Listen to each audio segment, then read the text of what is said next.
오늘 주시는 하나님 말씀 보겠습니다. 시편 50편입니다. 시편 50편 말씀 1절에서 마지막 절까지 한 목소리로 같이 읽습니다. 시편 50편 1절에서 마지막 절까지입니다. 함께 읽습니다. 전능하시니 여호와 하나님께서 말씀하사 해 돋는 데서부터 지는 데까지 세상을 부르셨도다. 온전히 아름다운 시온에서 하나님이 빛을 비추셨도다. 우리 하나님이 오사 잠잠하지 아니하시나니 그 앞에는 삼키는 불이 있고 그 사방에는 광풍이 불리로다. 하나님이 자기의 백성을 판결하시려고 위 하늘과 아래 땅에 선포하여 이르시되 나의 성도들을 내 앞에 모으라. 그들은 제사로 나와 언약한 이들이니라 하시도다. 하늘이 그의 공의를 선포하리니 하나님 그는 심판장이심이로다. 내 백성아 들을지어다. 내가 말하리라. 이스라엘아 내가 네게 증언하리라. 나는 하나님 곧 네 하나님이로다. 나는 네 재물 때문에 너를 책망하지는 아니하리니 네 번제가 항상 내 앞에 있음이로다. 내가 네 집에서 수소나 네 우리에서 수념소를 가져가지 아니하리니 이는 살림의 짐승들과 뭇산의 가축이 다 내 것이며 산의 모든 새들도 내가 아는 것이며 들의 짐승도 내 것이미로다. 내가 가령 줄여도 내게 이르지 아니할 것은 세계와 거기에 충만한 것이 내 것이미로다. 내가 수소의 고기를 먹으며 염소의 피를 마시겠느냐. 감사로 하나님께 제사를 드리며 지존하신 이에게 네 소원을 갚으며 환난 날에 나를 부르라. 내가 너를 건지리니 네가 나를 영화롭게 하리라. 악인에게는 하나님이 이르시되 내가 어찌하여 내 율례를 전하며 내 언약을 내 입에 두느냐. 내가 교훈을 미워하고 내 말을 내 뒤로 던지며 도둑을 본즉 그와 연합하고 간음하는 자들과 동료가 되며 내 입을 악에게 내어주고 내 혀로 거짓을 꾸미며 앉아서 내 형제를 공박하며 내 어머니의 아들을 비방하는도다. 내가 이 일을 행하여도 내가 잠잠하였더니 네가 나를 너와 같은 줄로 생각하였도다. 그러나 내가 너를 책망하여 네 죄를 네 눈앞에 낱낱이 드러내리라 하시는도다. 하나님을 잊어버린 너희여 이제 이를 생각하라. 그렇지 아니하면 내가 너희를 찢으리니 건질 자 없으리라.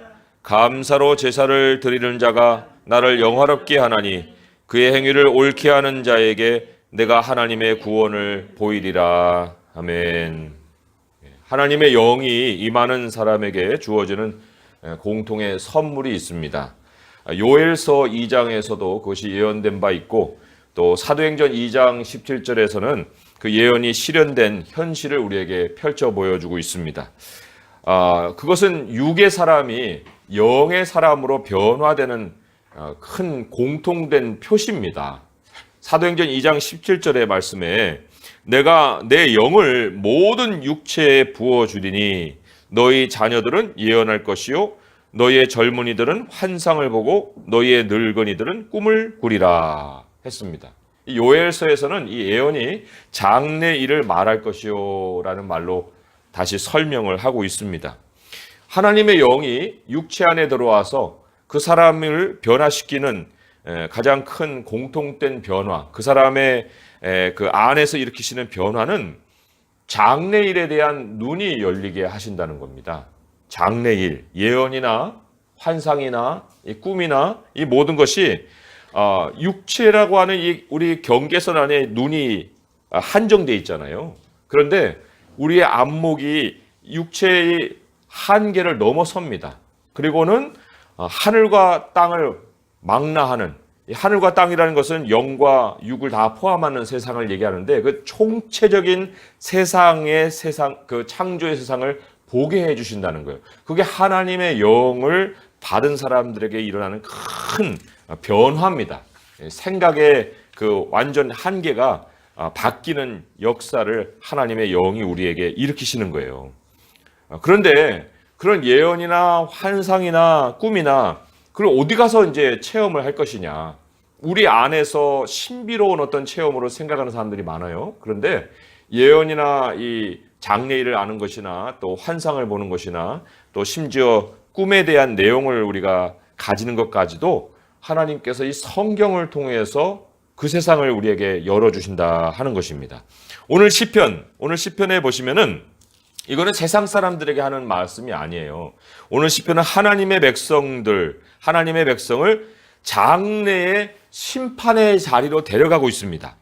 미래에 가서는 이 이상이 이제 우리 앞에 눈앞에서 현실로 펼쳐질 거예요. 보여준 그대로 이 이상이 우리 앞에 이제 펼쳐질 것인데 우리가 꿈을 꾸게 되면은 이제 그걸 통해서 미래를 예견해 보잖아요. 그런 것처럼 오늘 시편으로 우리는 장래 하나님이 심판의 자리를 어떻게 우리에게 펼쳐 갈 것이냐 하는 것을 생생하게 먼저 이상 가운데 볼 수 있다는 것입니다. 어떤 사람들은 이런 얘기를 해요. 하나님의 사람들은 심판 자리에 있지 않습니다. 심판 자리에 서지 않습니다. 그렇게 주장을 하는데 그런 사람들은 성경을 통해서 이상을 보고 환상을 보는 게 아니라 스스로 머릿속에서 공상을 해서 그런 이론을 만들어내는 거예요. 왜냐하면 오늘 4절에서 6절의 말씀을 한번 가만히 보십시오. 그게 세상 사람들입니까? 아니면 하나님의 백성들입니까?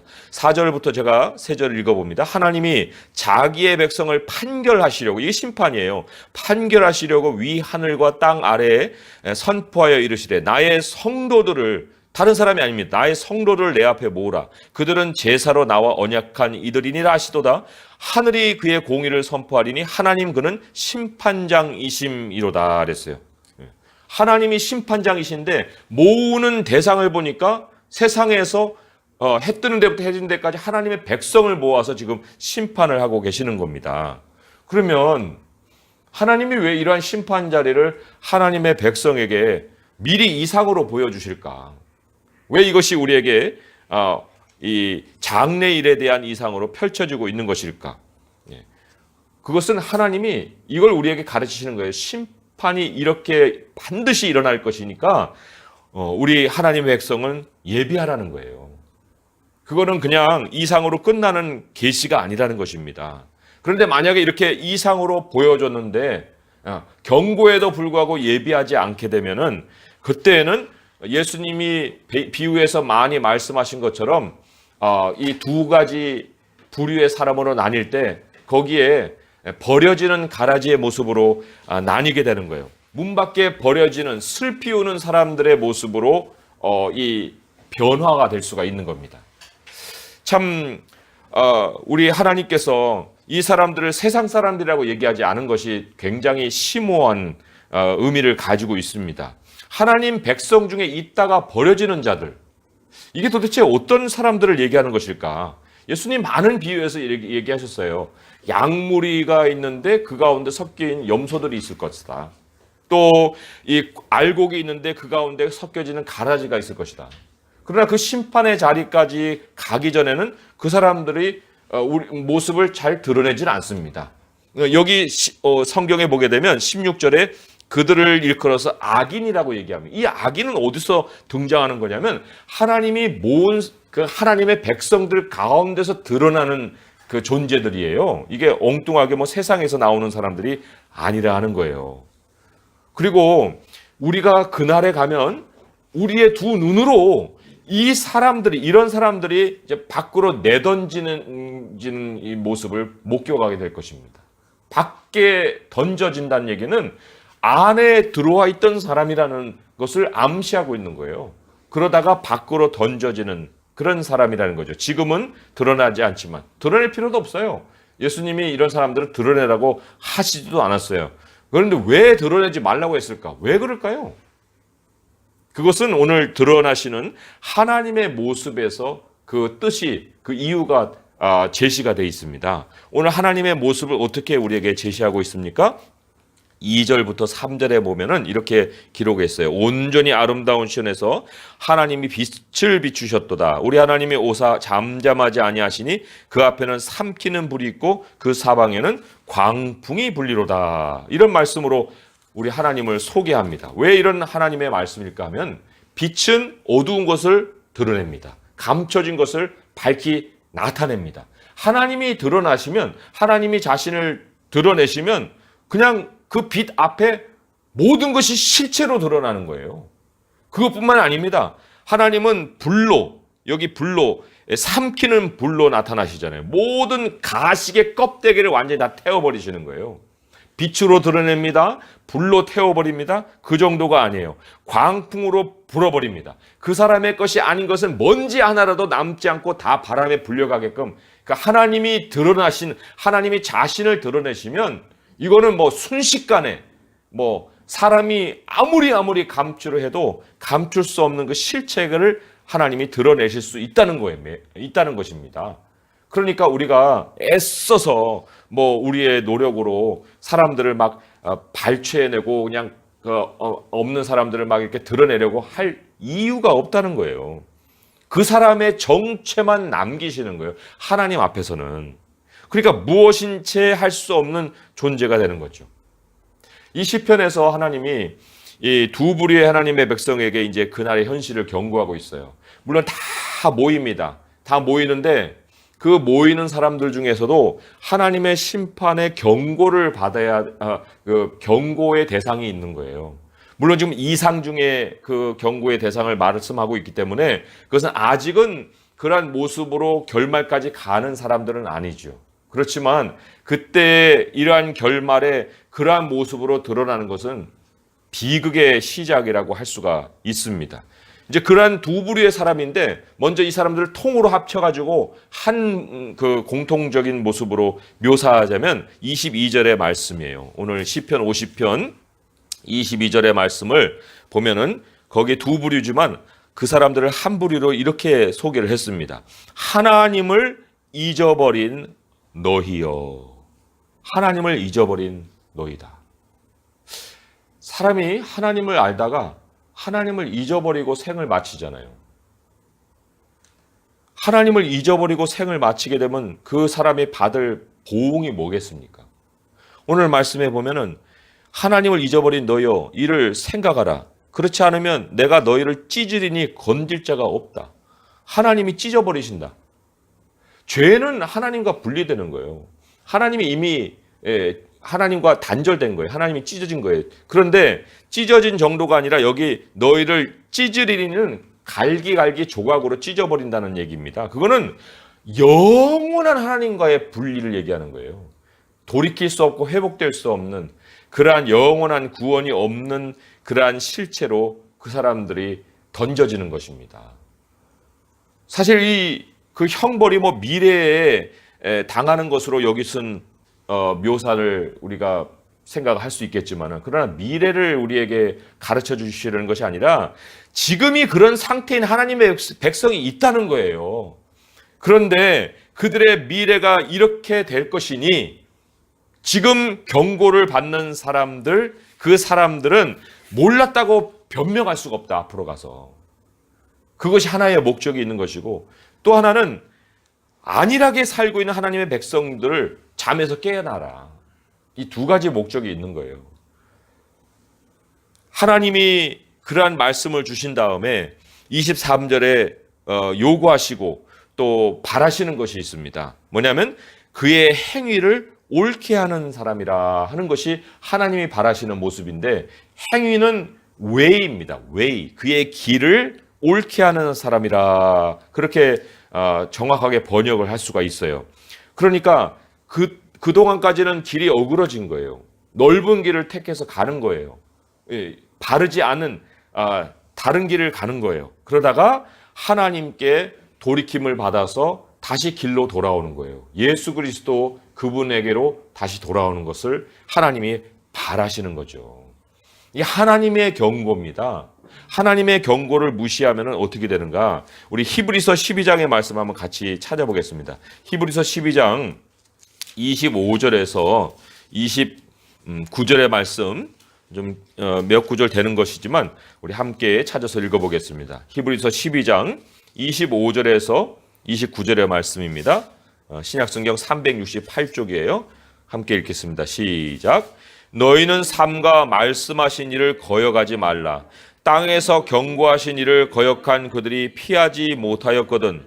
하물며 하늘로부터 경고하신 일을 배반하는 우리일까 보냐. 그때에는 그 소리가 땅을 진동하였거니와 이제는 약속하여 이르시되 내가 또 한 번 땅만 아니라 하늘도 진동하리라 하셨느니라. 이 또 한 번이라 하심은 진동하지 아니하는 것을 영존하게 하기 위하여 진동할 것들 곧 만드신 것들이 변동될 것을 나타내심이라. 그런즉 우리가 흔들리지 않는 나라를 받았은즉 은혜를 받자. 이로 말미암아 경건함과 두려움으로 하나님을 기쁘시게 섬길지니 우리 하나님은 소멸하는 불이심이라 했습니다. 여기 경건함과 두려움으로 하나님을 기쁘시게 섬길지니 했어요. 이것이 땅에서만 들리는 소리가 아니라 하늘로부터 들리는 소리라고 했어요. 하늘로부터의 경고라고 했습니다. 그게 뭐냐면 이상을 얘기하는 거예요. 하나님의 세상까지 다 보여줬으니, 전에는 땅에서 살아가는 삶에 대한 것을 보여줬으나, 그래서 약속의 땅이 이스라엘 백성들이 정착하게 된 가나안 정도로 안목이 열려 있잖아요. 그런데 우리 하나님께서 이제는 다시 또 한번 진동할 나라가 있는데, 그건 땅을 진동시키고 진동치 않을 하나님의 나라를 보여주시는 거예요. 이 상을 통해서 보여주신 경고를 무시하는 사람, 하나님이 열어주신 그 총체적인 창조 세계를 다 알고서도 하나님의 경고를 멸시하는 사람, 그런 사람에게는 하나님이 어떤 모습으로 지금 자신을 드러내십니까? 소멸하는 불이라고 그랬어요. 심판하시는 하나님을 만나게 될 것이다. 그래서 우리가 만나야 될 하나님이 그런 하나님이 되면 안 되잖아요. 우리는 구원의 하나님을 만나야 되잖아요. 그런데 이 경고를 무시하면은 소멸하는 불이신 하나님을 만나게 된다. 그럼 이제 여기서 우리가 우리 자신에게 물어봐야 됩니다. 나의 정체는 뭐지? 나의 실체는 뭐야? 하나님의 백성으로서 나는 어떤 모습이지? 이거를 우리가 지금 이 시간에 확인이 돼야 됩니다. 사람 눈 속이는 거, 그거는 뭐 큰일도 아니에요. 사람이 나를 인정해줘서 내가 신앙인인 것, 그거는 아무 의미가 없는 거예요. 빛이요 불이요 광풍이신 하나님 앞에서 실체가 드러나는데, 어떻게 우리가 잠깐 그 사람 눈 속이면서 내가 신앙인적인 모습을 가진다고 해서 그것이 무슨 나에게 만족이 되고 무슨 나에게 어떤 안위함을 주겠습니까? 아무것도 아닌 거예요. 지금 실체를 진단해야 그때의 우리의 실체가 어떨지를 우리가 지금 여기서 확신을 할 수 있는 거거든요. 두 부류의 사람이 되면 굉장히 위험한 거예요. 이거 위험한 존재가 되는 겁니다. 하나님을 잊은 첫 번째 부류가 7절에서 15절이고요. 하나님을 잊은 두 번째 부류가 16절에서 21절인데, 첫 번째 부류 7절에서 15절의 말씀을 한번 눈으로 쏙 보시면은 거기에 요약될 수 있는 그들의 그 특징이 하나님이 영이라는 것을 잊어버린 백성이에요. 하나님은 영이십니다. 근데 사람들이 하나님이 영이시라는 것을 잊어버리고 살아요. 상당히 많은 부류의 사람이 여기에 해당될 수가 있습니다. 그리고는 그들의 생각에 하나님은 하나님께 뭘 채워드리면 된다. 그리고 하나님께 뭘 채워드림으로 인해서 내 종교성도 인정을 받고 싶어 하는 거예요. 하나님께 뭐를 채워드리면서 자신의 종교성을 확인하려고 하는 그 사람들. 오늘날의 용어로 이걸 바꾸자면 그 무엇에 해당되는 것은 바로 여기에서는 재물이지만 우리에게 해당되는 건 예배입니다. 예식을 다 포함하는 뭐 찬양도, 헌금도, 심지어 목회자가 하는 설교도, 그리고 또 우리 뭐 신앙 고백도 다 포함돼서 예배가 되는 것인데, 그것이 다 흩어져서 우리 삶에 또한 요소에 있잖아요. 성경 읽습니다. 기도합니다. 또 찬송 뭐 하나님께 드립니다. 그리고 설교 준비도 합니다. 이런 것들이 다 예배인데, 그 예배를 채워드림으로써 하나님께로부터도 인정을 받고 내 스스로도 종교성이 확인되기를 원하는 거예요. 하나님께서 예배 자체를 책망하시지는 않습니다. 8절에 보면 그렇죠. 나는 내 재물 때문에 너를 책망하지는 아니하리니 내 번제가 항상 내 앞에 있음이로다. 예배 자체를 하나님이 아니야, 예배는 아니야, 이렇게 얘기하시는 분이 아니라는 거예요. 그러나 우리가 일주일에 2번 예배를 드리면 우리가 더 하나님의 백성이 됩니까? 하나님께 예배를 더 채워드려야 되는 거예요? 그런 건 아니잖아요.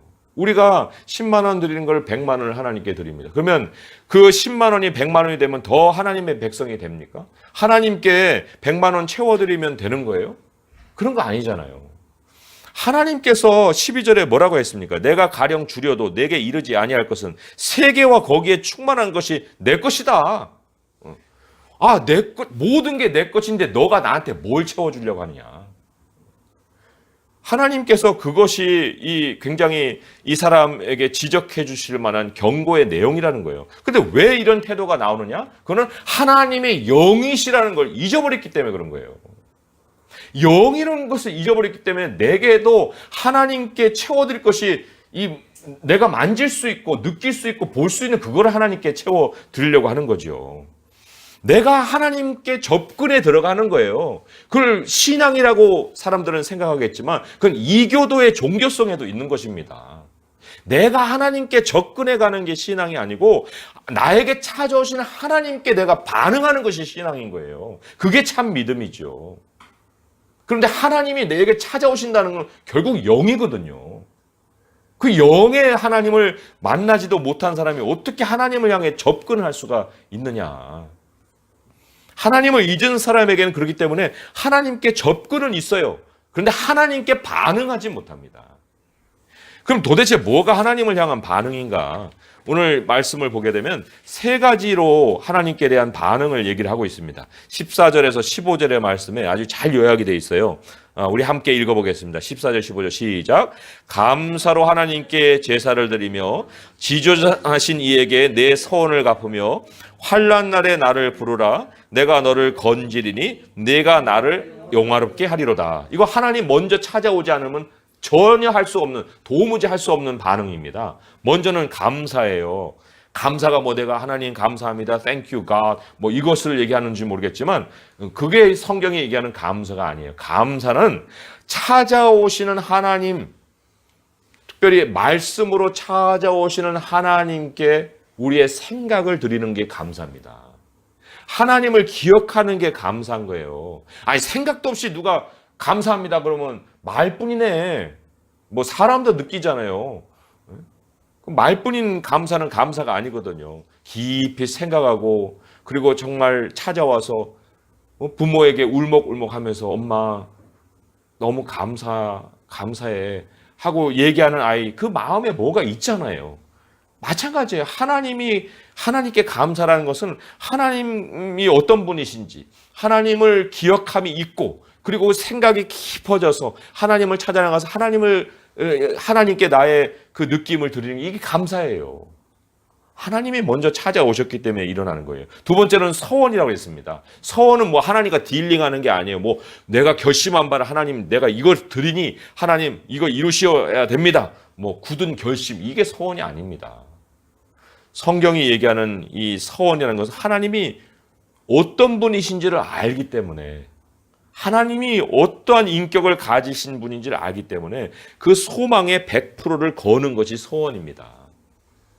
그 하나님께 우리의 100% 소망을 거는 것이 서원이에요. 하나님의 절대적인 모습에 우리의 소망을 두는 것이 서원입니다.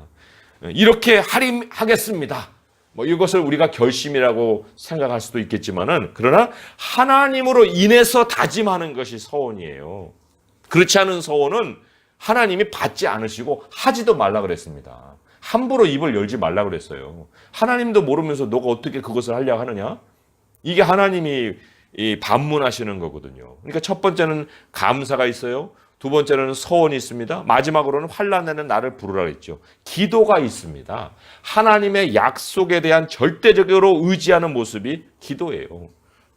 내가 너를 건지리니 네가 나를 영화롭게 하리라. 이 하나님의 약속이 있기 때문에 환난 날에 하나님을 찾아 나가는 거죠.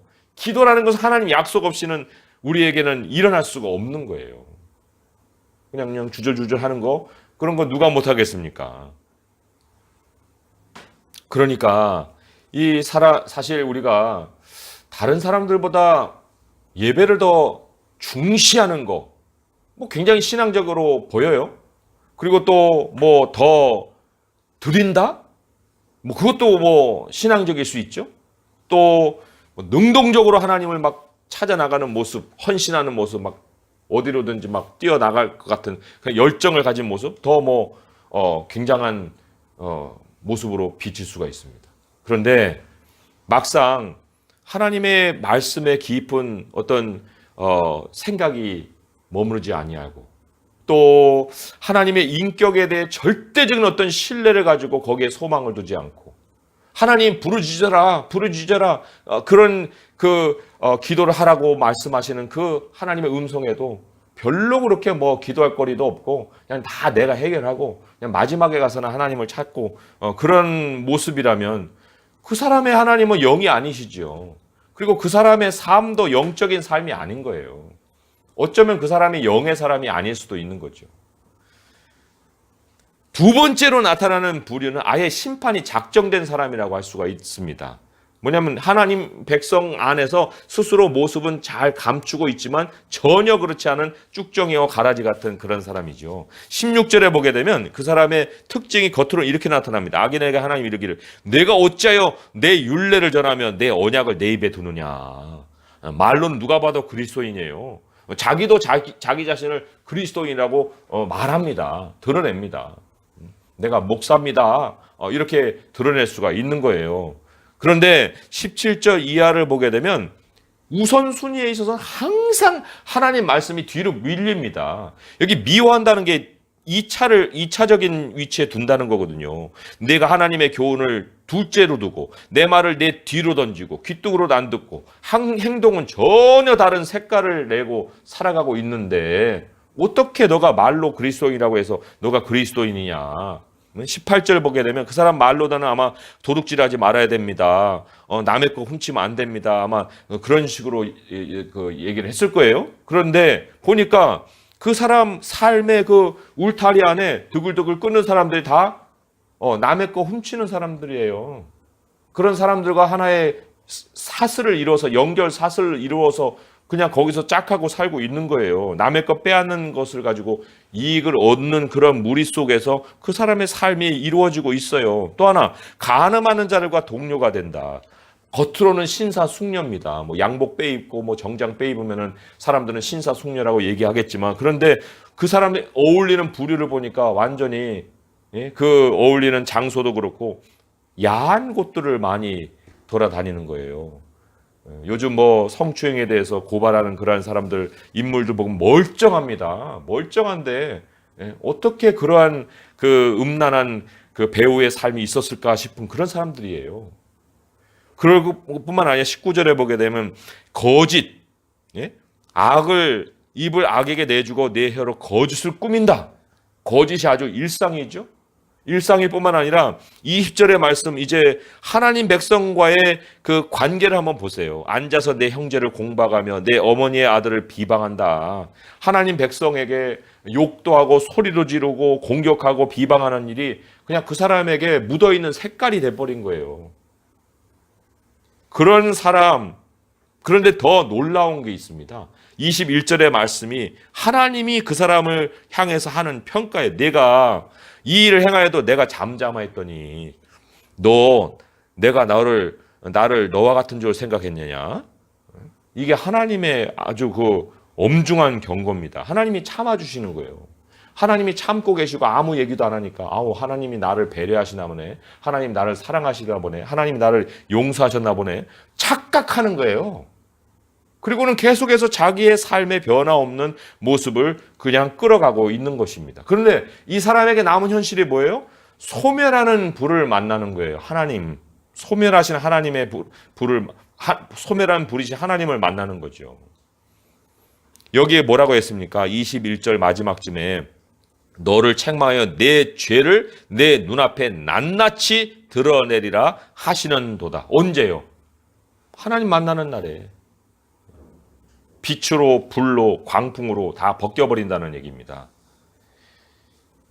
하나님께서 성령을 주신 사람들에게 미래를 열어주시고 이상을 보여주시고 성경을 통해서 우리가 앞으로 눈으로 목격할 그 현실을 미리 알려주시는 그 은혜는 우리로 준비하게 하고 또 예비하게 하라는 그런 일이지, 그것을 우리가 지나친다 하게 되면 우리의 삶의 앞으로의 모습이 어떻게 될 것인가? 우리 성경을 왜 읽습니까? 성경에 뭐가 가득하길래 우리가 이 성경을 대하고 있는 거예요? 성경이 무슨 우리에게 교훈만 주고 우리들에게 뭐 도덕의 어떤 길을 가르쳐주는 책으로만 우리가 이 성경을 대하고 있습니까? 이 성경은 하나님의 예언과 환상과 꿈이 가득한 책이에요. 이 책을 보면서 우리가 그런 그림을 그려낼 수 없다는 것은 우리의 생각은 아직 돌덩이처럼 굳어져 있는 거나 마찬가지입니다. 어린아이들도 동화책을 읽으면 상상의 나래를 펴거늘 어떻게 그 주제 자체가 환상이고 예언이고 꿈인 하나님의 말씀을 읽으면서 상상의 나래가 펴지지 않겠습니까? 하나님의 심판의 자리가 두렵고 그 무서운 자리로 펼쳐지지 않겠습니까? 사람에게 어떻게 보이느냐는 큰일이 아니라고 그랬죠. 정작 큰일은 신앙의 정체가 지금 현재 진실하지 않다는 거예요. 그게 엄청나게 큰일입니다. 내가 진실하지 않는 신앙의 정체를 가지고 있다는 것이 이거는 무서운 일입니다. 사람에겐 가려져 있을지 모르겠지만 하나님에 대한 반응이 없고 하나님을 향해서 그냥 접근만 시도한다는 것도 어리석고 굉장히 무서운 현실을 가지고 살아가는 거예요. 오늘 시편의 마무리를 보면서 굉장히 중요한 한 가지 신앙의 정체성이 이뤄야 된다는 걸 제시하고 있습니다. 이것은 우리의 실천 1호가 돼야 돼요. 오늘 말씀 마지막 23절을 우리가 함께 읽어보겠습니다. 시작. 감사로 제사를 드리는 자가 나를 영화롭게 하나니 그의 행위를 옳게 하는 자에게 내가 하나님의 구원을 보이리라. 우리가 한 가지 정말 회복해야 되는 우선된 신앙의 정체성이 있다고 하면 그것은 감사로 하나님을 찾는 겁니다. 감사가 뭐라고 그랬습니까? 하나님의 말씀을 깊이 생각해서 하나님을 떠올려 보는 것이라 했습니다. 그죠? 성경의 주인공이 내가 아니고 내 삶이 아니에요. 하나님이 주인공이시거든요. 하나님을 이 성경 안에서 기억을 해야 하는 거예요. 그리고는 하나님을 기억해서 여기 행위가 길이라고 했잖아요. 나의 길을 다시 조정해야 되는 거예요. 인생의 좌표를 다시 옳게 맞춰야 되는 거예요. 하나님께로. 하나님의 나라로. 참 굉장히 그 신앙생활을 하면서 긴장되는 경우가 있어요. 그리고 뭐 그거는 속으로만 느끼지 겉으로는 드러내지 않지만 그렇지만 스스로에게도 참 그 굉장히 그 긴장되고 또 안타깝고 그리고 또 어떻게 해야 할까 난감함까지도 느껴지는 그런 경우가 있는데 신앙의 연륜이 오랜 분을 만나는데 그런데 성경에 대해서 무지해요. 성경에 대한 무슨 사모함이 없어요. 그럼 뭐 성경 얘기를 해도 그냥 듣는 둥 마는 둥 하고 그냥 등한시해 버려요. 그러면 저분은 뭘까? 아무리 종교성이 심오하고 뭐 신앙생활 몇십 년 했다고 그렇게 한다 하더라도 하나님이 보여주신 장래 세상의 이상을 가지고 그 사람을 보게 되면 정말 그 인생만큼 위급한 인생이 없는 거예요. 두려운 앞날을 맞이하게 될 그 인생인 거예요. 우리가 정말 하나님 앞에 살아있는 그리스도인이 되려면 정말 감사도 살아있어야 되고 서원도 살아있어야 되고 기도도 살아있어야 돼요. 그리고 그것이 누구 보라고 하는 것이 아니라 나의 정직함으로 나타나는 감사해야 되고 나의 진실함으로 드러나는 서원이 돼야 되고 정말 내 마음의 겉과 이 속이 다 일치되는 그런 기도가 돼야 되는 거예요. 그게 바로 하나님 앞에 살아있는 그리스도인이 되는 거 아니겠어요? 그리고 어떤 사람의 신앙의 외면적인 실체가 이제 있습니다. 그러나 그 외면적인 실체가 그대로 정직하게 소멸하는 불이신 하나님 앞에서도 유지될 수 있는 그 신앙을 가질 수 있어야 돼요.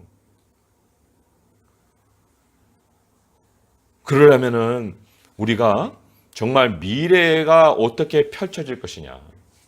그거를 확실하게 알고 있어야 됩니다. 우리의 미래를 보여주신 우리 예수님을 주목해야 됩니다.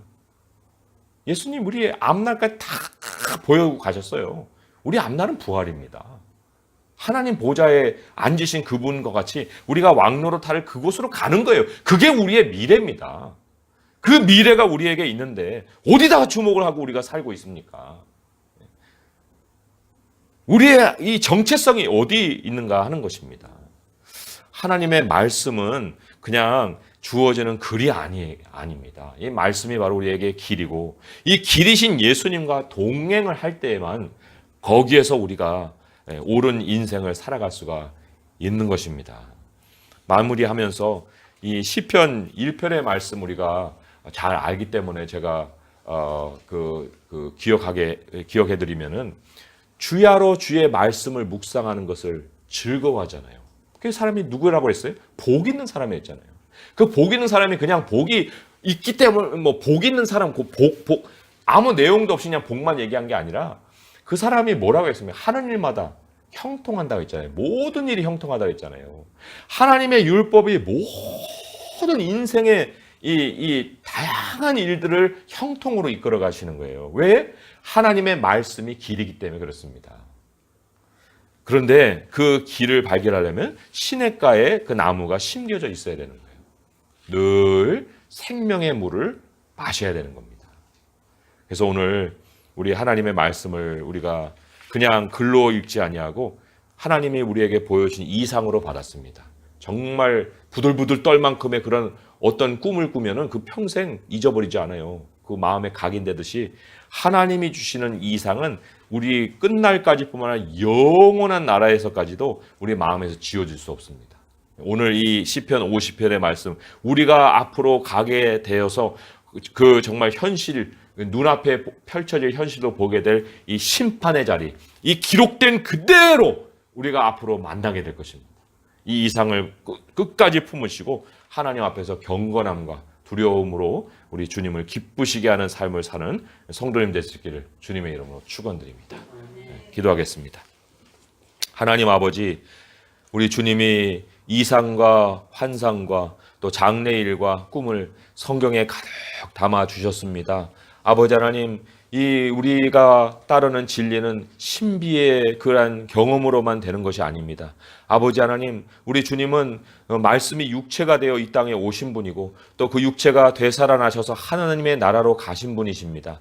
아버지 하나님, 우리의 모든 영육이 다 하나님이 지으신 창조 세계의 전부이오니 아버지여, 아버지여, 우리의 눈을 땅에만 두지 않게 하시고 또 신비스러운 체험에만 두지 않게 하시고 우리의 모든 것을 총체적으로 볼 수 있는 눈을 성령을 통해서 열어주셨사오니 아버지여, 성경을 현실로 받아들이게 하시고 성경에서 펼쳐진 이상이 우리의 눈앞에 펼쳐지는 그러한 현실이 되는 것을 알게 하셔서 믿음으로 실상을 먼저 보고 우리 주님께로 초점을 맞추고 우리의 모든 좌표를 맞추고 한 걸음 한 걸음을 확실하게 뛸 수 있는 저희 모두가 되게 하여 주시옵소서. 아버지의 말씀이 우리의 생명이시오니 그 말씀을 주야로 묵상하는 것을 즐거움으로 삼게 하시옵시고 우리 주님 물가에서 생명수의 그 강물을 마시게 하시오며 우리 하나님이 행하시는 모든 일의 형통함을 누릴 수 있는 저희가 되게 하여 주시옵소서. 오늘의 기도를 할 때에도 하나님이 먼저 찾아오셔서 말씀하셨사오니 그 말씀에 반응하여 주님 앞에 부르짖을 수 있는 저희들의 삶과 우리의 부르짖음 기도가 될 수 있게 하여 주시옵소서.